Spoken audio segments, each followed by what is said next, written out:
But first to a report that would have shocked many parents today. And even more shocking was the Victorian Premier Jacinta Allan's response to it.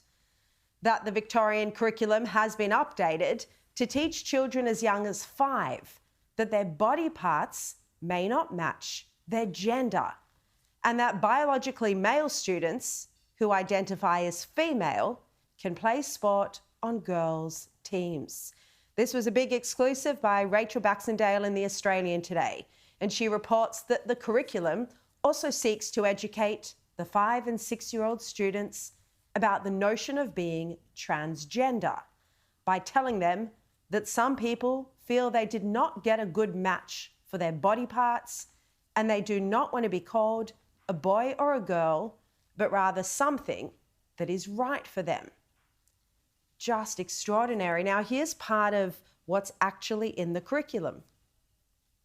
Part of the curriculum on the notion of being transgender says some people feel they did not get a good match for their body parts and they do not want to be called a boy or a girl, but rather something that is right for them. It also involves a case study on a transgender girl. They are advised to tell the other students, yes, I can play with the girls' team because I am a girl, or go and ask the teacher if you don't believe me. Our teacher says I belong in the girls' team.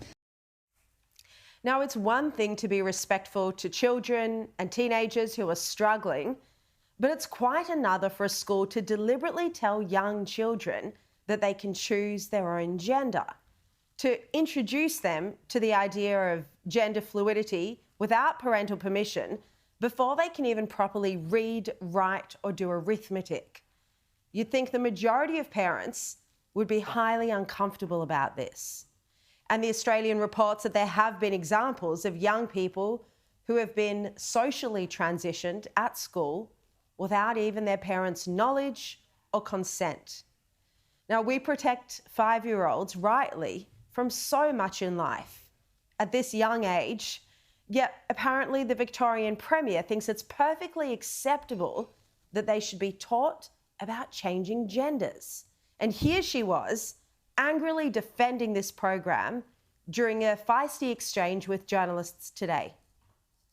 There's some reports out today just about some of the pages going to what teachers are being taught to teach children about transgender and non-binary peers. Do you think that 5-year-olds should be taught those things? I back the Respect for Relationships program and the curriculum that is all about protecting kids, strengthening resilience of kids. There are some parents of children who do identify as transgender or non-binary that feel like there's a school to clinic pipeline. What would you say to those? That's just nonsense.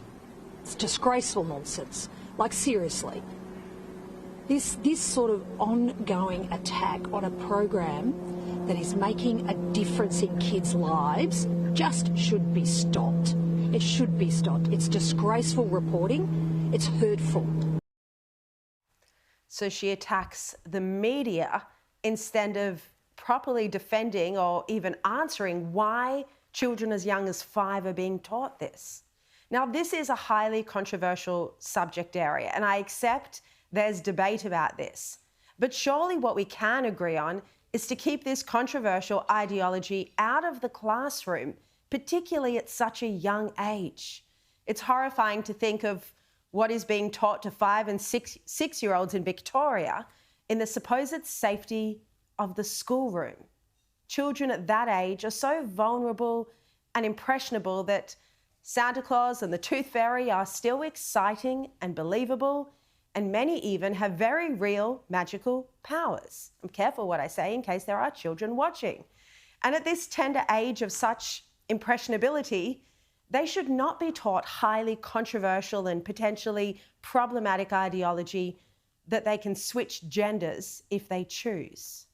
And if this isn't a reason for Victorians to throw out Premier Jacinta Allan and Labor at the next election, then I just don't know what is.